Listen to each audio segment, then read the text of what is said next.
Hey guys, greetings from Thanksgiving break when I am filming this awesome lesson for you guys.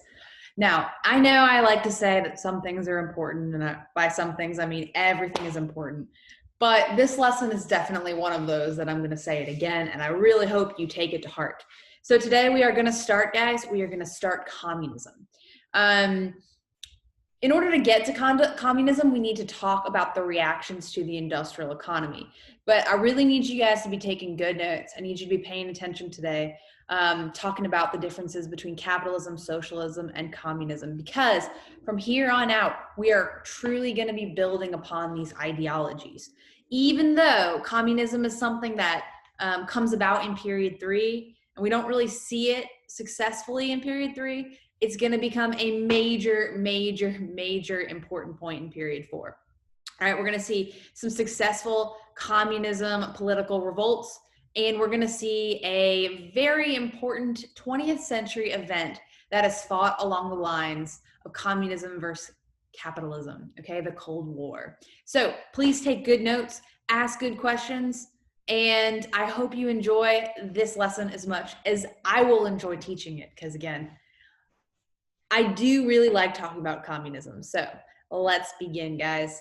Just in case you didn't know, this fellow right here is Karl Marx, the father of communism, and we will talk about him in just a second. So we are still in period three, still in unit 5, still talking about revolutions, all right? We are still talking about the reactions to the Industrial Revolution, all right? And this time we're looking at kind of the political ordeals that come out of these reactions, okay? So reactions to the industrial economy and the alternatives to capitalism. So let's begin. Couple memes for you. Yeah, child labor. Got another one for you. It's a pretty good one. All right, guys, so quick refresher for you guys to build on and sort of my weird little PowerPoint cartoon. Let's talk a little bit about what we have been discussing in this class up till now, because we need to know what capitalism is in order to understand the reactions to it.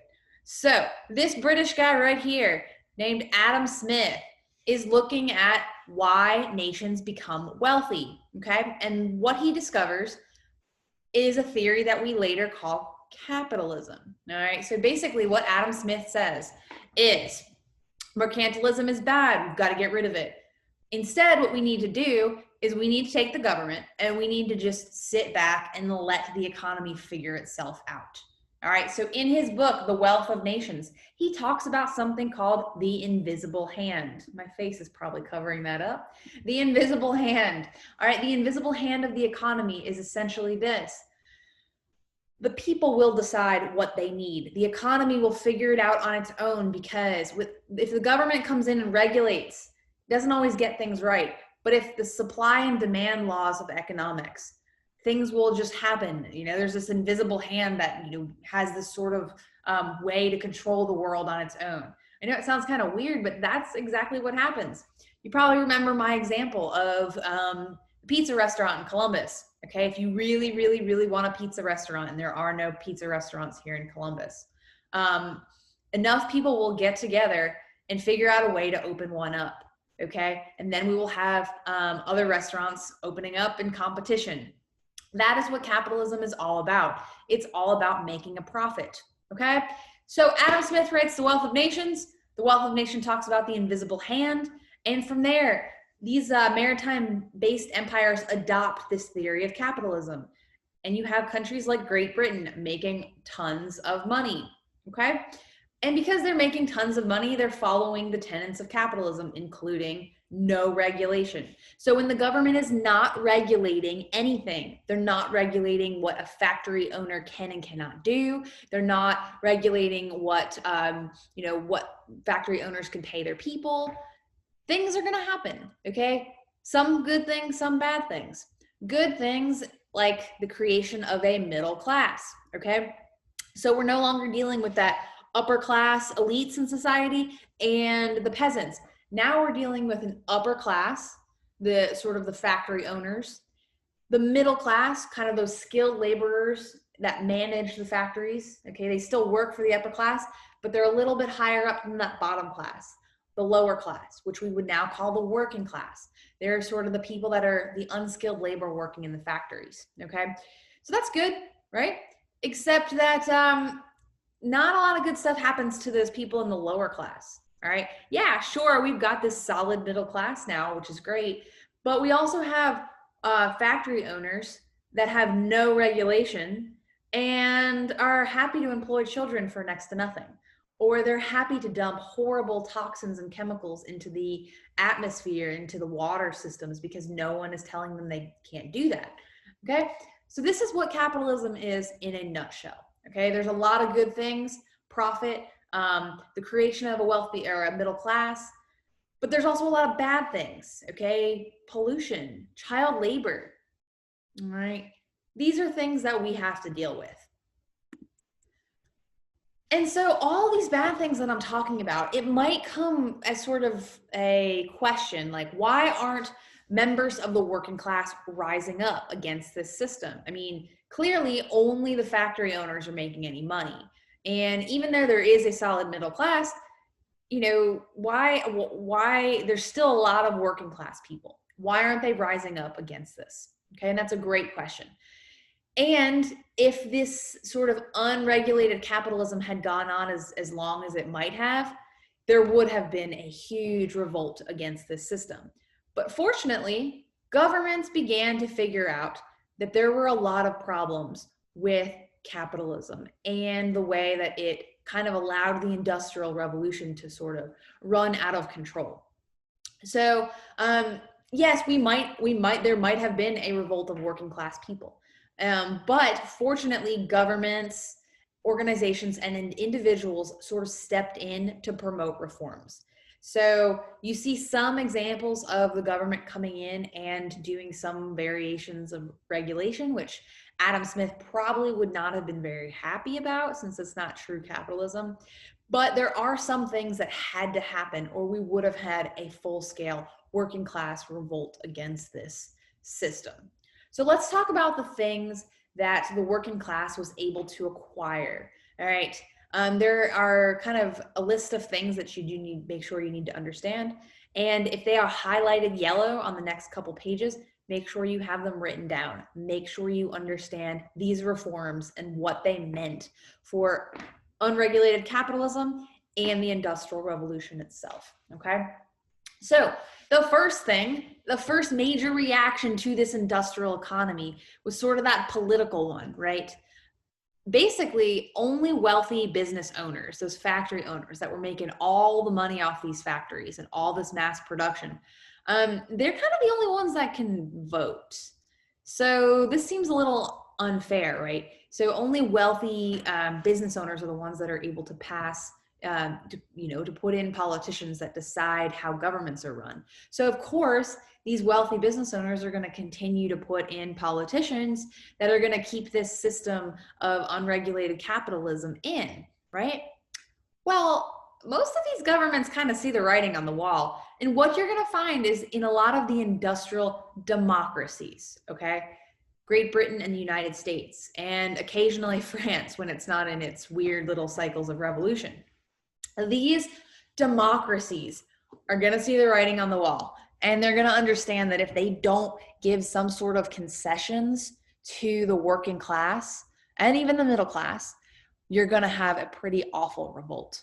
Okay. So what's going to happen, guys, is that you're going to see these nations, these industrial democracies, offer universal male, okay, white male suffrage. So you're going to see working class men in the United States, working class men in Great Britain and France are going to have the right to vote for the first time. Now, voting is super important, okay? Every day, you guys should be thinking about how important voting is. It's the opportunity for you to change something about your country that you don't like. And so political reforms, you might think, one vote can't really affect great change.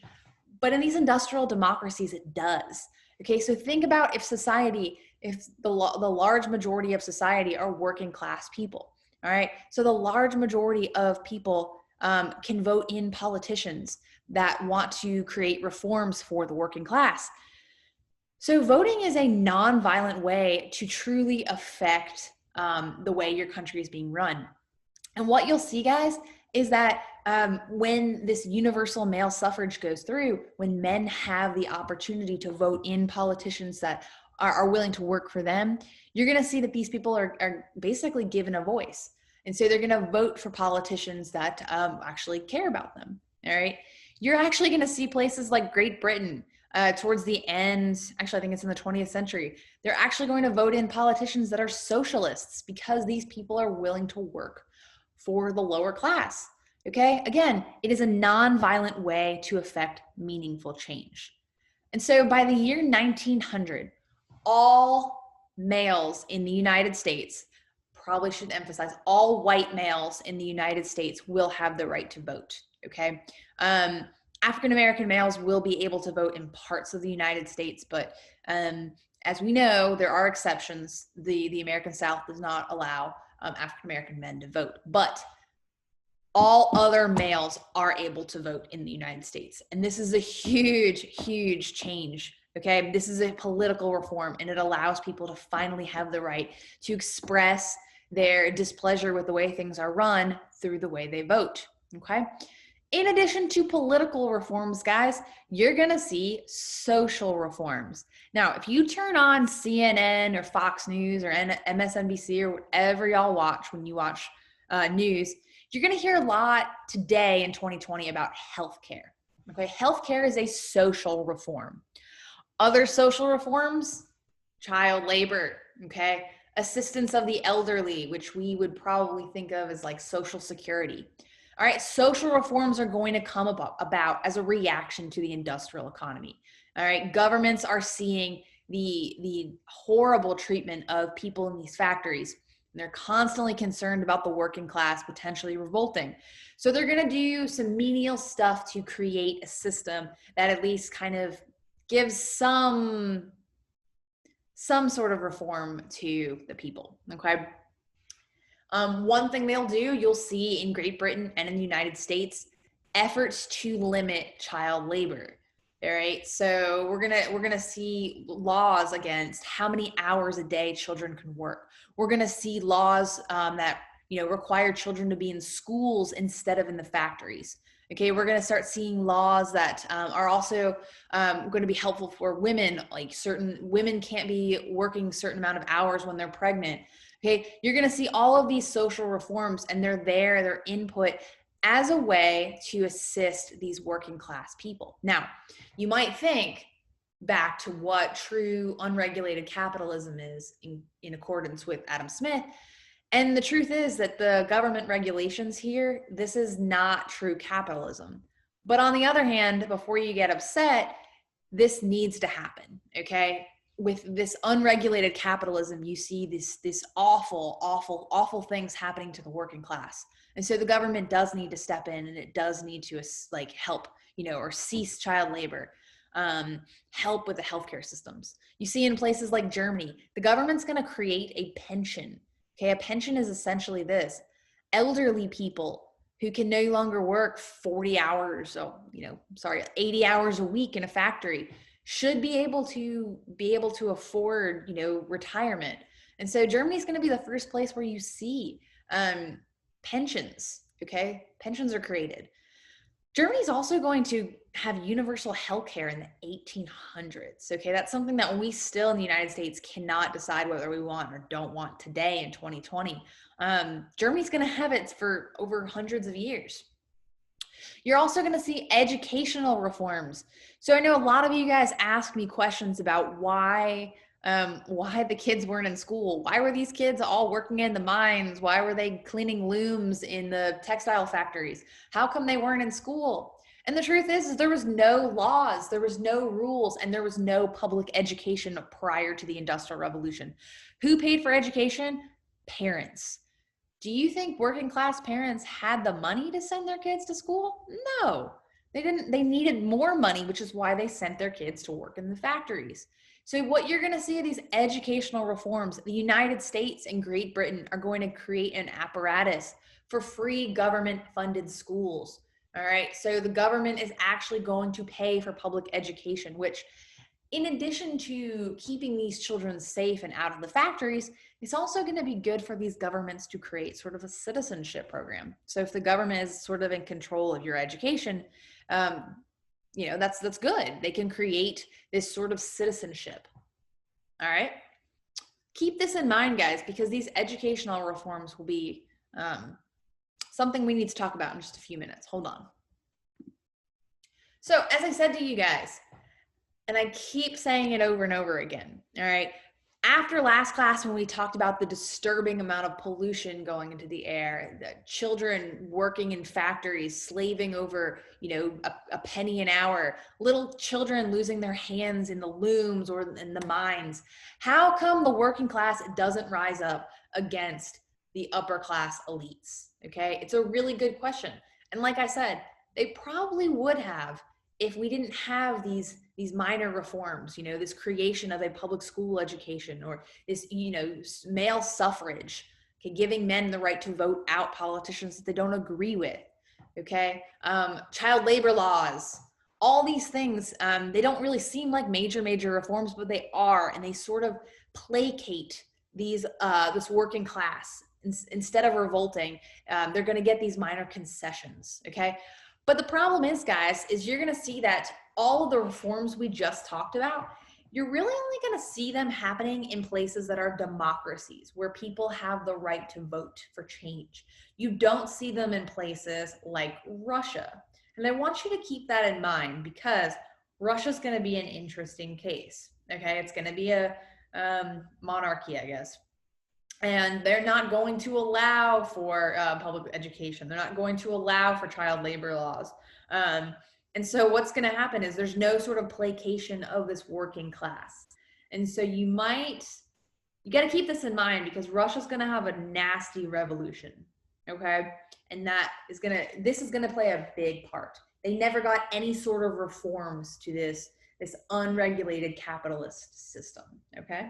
So please keep this in mind as we continue. So another reaction, guys, we're going to have the creation of something called a labor union. Now, another thing, labor unions today are one of those toxic buttons that, political or politicians talk about in extremely positive or extremely negative terms. But I want you to understand how important labor unions are during period 3 in the Industrial Revolution. So essentially what you need to know is that, let me give you an example. Okay, so if I went to my boss, if I went to Dr. Crumbs and I said, I only want to work 1 hour a day. I only want to teach my second period class. I want to have a 3-hour lunch break. I want better healthcare. And I want a summer vacation that is twice the amount of time that I get as it is. Chances are pretty good that Dr. Crumbs is going to look at me and he's going to fire me, because one person can't really affect meaningful change. But if every one of the teachers at Columbus High School, and if every one of the teachers in Muskogee County went to Dr. Lewis, the superintendent of the schools, and we asked for, better healthcare or better wages or something, there's a possibility that we could get it.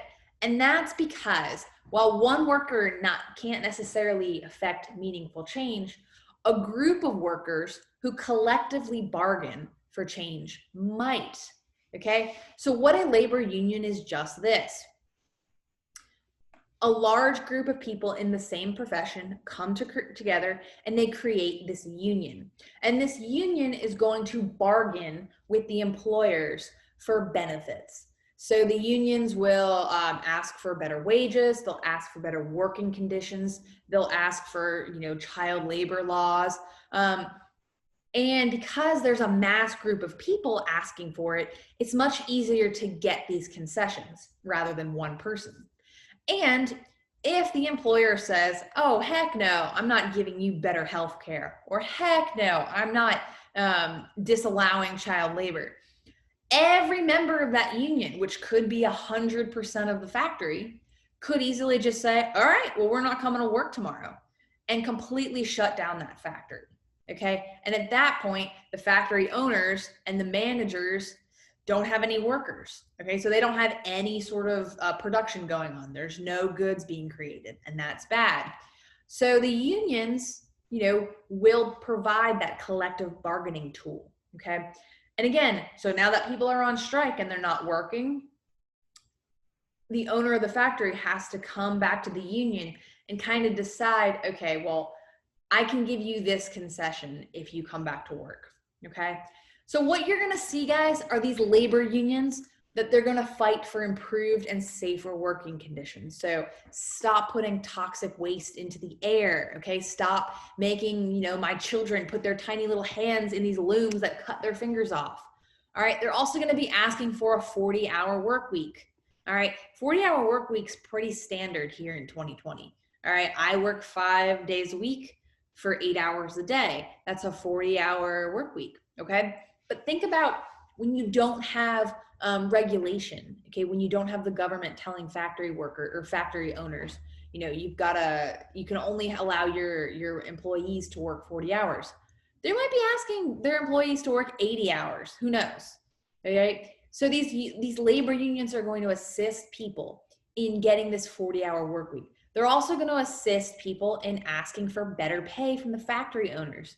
Okay, so a factory owner used to be like, all right, well, I'll give you 20 cents an hour and take it or leave it.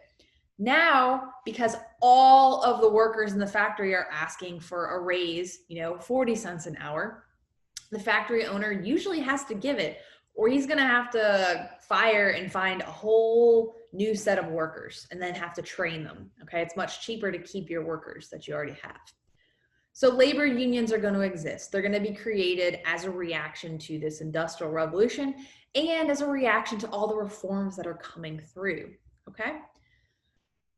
Now, again, the only countries that you don't see these labor unions created in are like Russia. And again, we're going to have a nasty, nasty revolution because of this. Labor unions work in democracies, not so much in these other weird little monarchs. Okay. So more reactions. As I said, guys, we've talked a lot about capitalism. We've talked about all the pros and all the cons to it.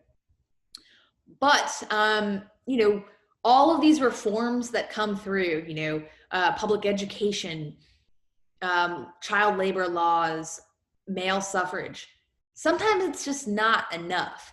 And what you're going to see is the creation of new ideologies. Okay, an ideology is sort of an idea that we have like sort of faith in. Okay, religion is an ideology. Christianity, Judaism, Islam is an ideology. Well, these ideologies can also be applied to the way we run our economic systems.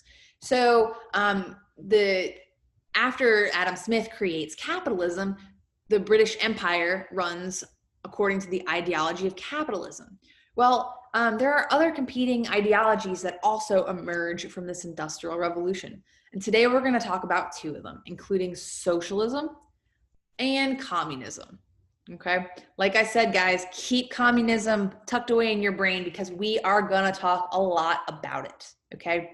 Now, these ideologies are going to promote an alternative vision of society. So we've tried out capitalism and we've seen that it's, there's some good to it and there's some bad to it. So let's try out these other ideologies and see how this works. Okay.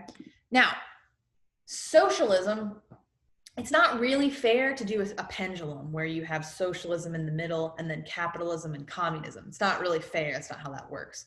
But socialism is closer to capitalism than communism and capitalism are to each other. All right.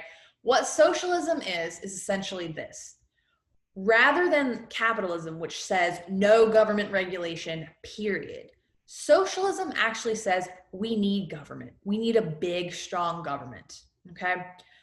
We want the means of production, distribution, and exchange to be owned and regulated by the government. So essentially, all of those industrial revolution factories that were created, rather than it being owned by Mr. Monopoly Man or, Jeff Bezos or Bill Gates, all of those private owners, we want the government to be able to control and regulate those factories, okay?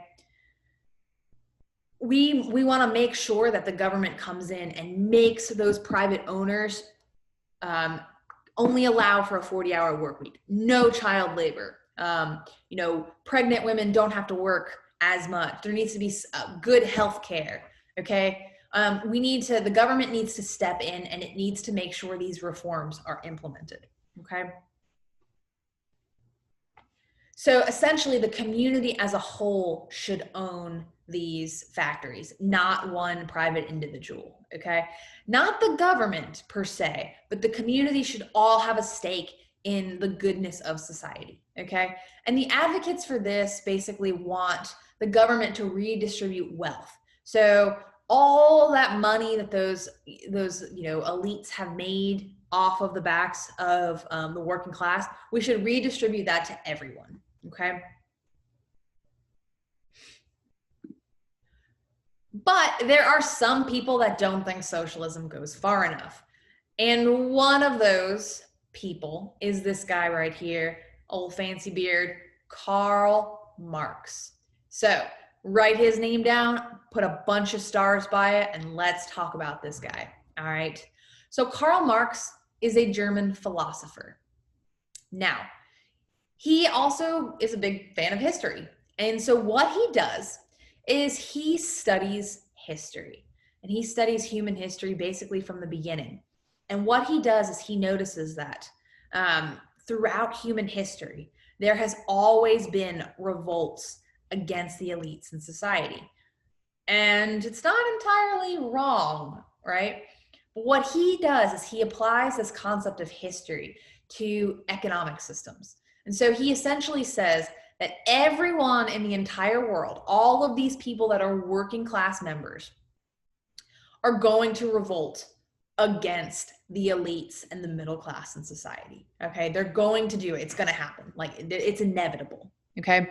And he does this, he writes this thing called the Communist Manifesto.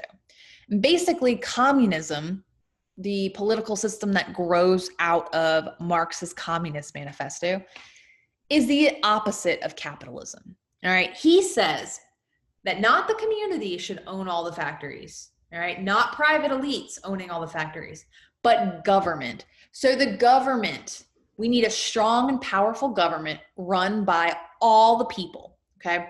Every person in society will be economically equal, all right? Everyone will make the same amount of money. Everyone will have the same amount of working hours. Everyone will have the same kinds of working conditions. And everyone will have a stake in how the government runs economic aspects. So we've got 10 factories, okay? They used to all be owned by private hands. In communism, what that says is essentially that the government is going to take over those factories. And every single one of the workers, whether they are a manager, all right, former middle class, or, someone who's cleaning the looms, or a janitor, everyone is going to make the same amount of money. And it's going to be an equitable society based on equality, okay? And on paper, guys, that sounds pretty awesome. I'm not going to lie, that sounds really awesome. But we now know, sort of in retrospect, that communism doesn't necessarily work. Okay. Now, what Marx also says, guys, is that workers should identify with their class and not the national identity. So if you are a factory worker in Germany cleaning looms, you have more in common with a factory worker cleaning looms in Columbus, Georgia. All right. It shouldn't be based on, oh, he's a German or he's an American.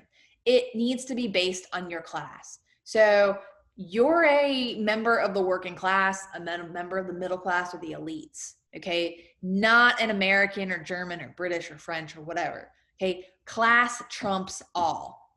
So basically what Marx wants to happen is this. He wants every global working class worker in the world, all right? So again, if you are a German janitor cleaning the looms at some random little textile mill over in Berlin, or a loom cleaner over in Columbus, Georgia, doesn't matter that you're German, it doesn't matter that you're American. All of you, every single one of you, every country in the world with this industrial revolution economic system needs to rise up and overthrow this existing structure. Okay, you need to rise up and overthrow the capitalist pig elites, and you need to create a society from the bottom. All right, so you are a member of the working class, you are the member of this lower class in society. You need to rise up with your brothers from across the water and create a new society where all are treated equally. Everyone is given a fair share and all are rewarded equally. So if we all work really hard, we're all gonna share in those spoils. Okay, so this is going to be achieved only when the revolution happens and when the government takes over all capital. Okay, so when the government is the one producing this profit and not individual private owners. Okay, so Karl Marx is really, really famous for that quote, "Workers of the world, unite, nothing to lose but our chains." So essentially he's saying, guys, that the working class members are enslaved people and you need to rise up against this system. Okay, it doesn't really sound that different than a lot of the events in history that we've been talking about, right? All right, enslaved people rising up against this means of production.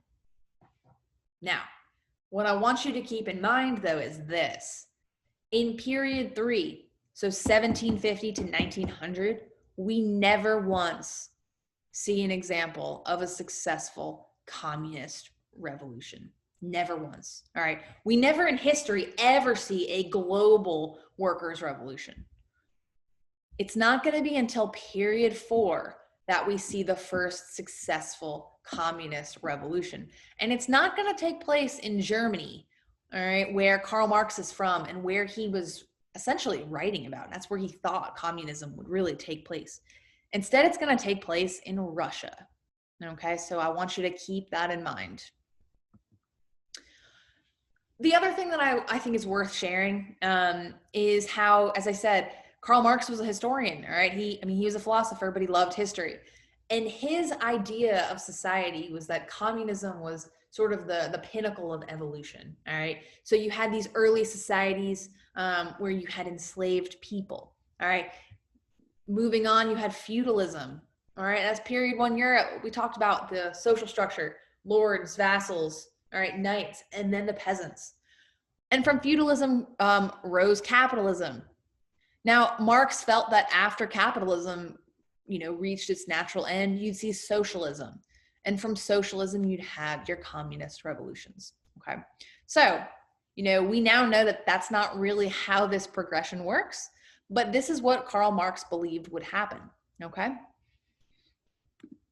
So, after this long lecture, after all of this, why isn't there a workers' revolution in period 3? Just like I said, guys, we're not going to see a revolution in period 3. We're going to see a couple in period 4. But if things were so bad during the Industrial Revolution, and they were, how come the workers don't revolt?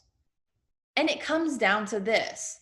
Even though socialism and communism appeal to many workers in those factories, many of those working class citizens, there's not going to be a workers' revolution. All right, and the reason's because democracies, these industrial democracies, the United States, Great Britain, France, all right, they're going to address the concerns of the workers. And they're going to do that by creating these reforms, all right? Educational reforms, they're going to provide a free public school for the children of these workers, all right? Social reforms, they're going to create pension systems, healthcare systems, they're going to have child labor laws, okay? Political reforms, men are going to have the ability to vote. They're going to be able to affect nonviolent change in their government structures. You really only see this in democracies. Germany wasn't a democracy, but Germany allowed for these reforms to happen. And that is why you don't see this large-scale worker revolt against the injustices of the Industrial Revolution. You're also going to see growing wages. So one thing that's going to be discovered as the Industrial Revolution goes on is that if you pay your workers, they don't complain as much. So if you give your workers a salary they can live on, all right, maybe healthcare, maybe a house, the more things that you provide for your employees, the less likely they're going to want to revolt against you. Okay. And an American named Henry Ford, right? You might know Henry Ford from his cars, discovered that if you paid your workers well, they would take the money that you paid them and then buy the goods they created. Okay, so Henry Ford realized that if he paid his workers well, they would all go out and buy Ford cars. Okay, so you're going to start to see that these industrial factories are going to start paying their workers better. All right, and part of that is because they're going to make more of a profit. You're also going to see a growing middle class. So the middle class, they benefit from industrial capitalism. Okay, this idea of this nuclear family is going to be a thing now. Okay, and you're also going to see government suppression. So government suppression, not so much in the industrial democracies, but one of the reasons you don't see a large-scale revolt coming out of Russia in period 3 or Japan in period 3, we'll talk about both in a little bit, is because of government suppression. So in Russia, the Tsar, who's sort of the monarch, very, very powerful and brutal leader, will not allow labor unions to exist. They will not offer any reforms, and they will suppress any sort of reaction to this. Okay, so that is why you're not going to see a workers' revolution in period 3. But for those of you who like to burn down the entire system, just wait until period 4, because we are going to burn down the system in Russia and pretty much in World War I and World War II. So just get excited for that, because I know you guys are. So I'm going to leave you with one final thought. And I know it's kind of weird because we're talking sort of about industrialized democracies in Europe and the United States. And now you're like, wait, why is she talking about the Ottoman? Why is she talking about the Qing? The reason is because I got to make sure you understand where some of those land-based empires fit in. So you probably remember that the Qing dynasty over in China and the Ottoman Empire still kind of, chugging along. All right, the Qing is still practicing isolation, although we did talk about the Qing in last class, how the HSBC Bank is now in China, that transnational business.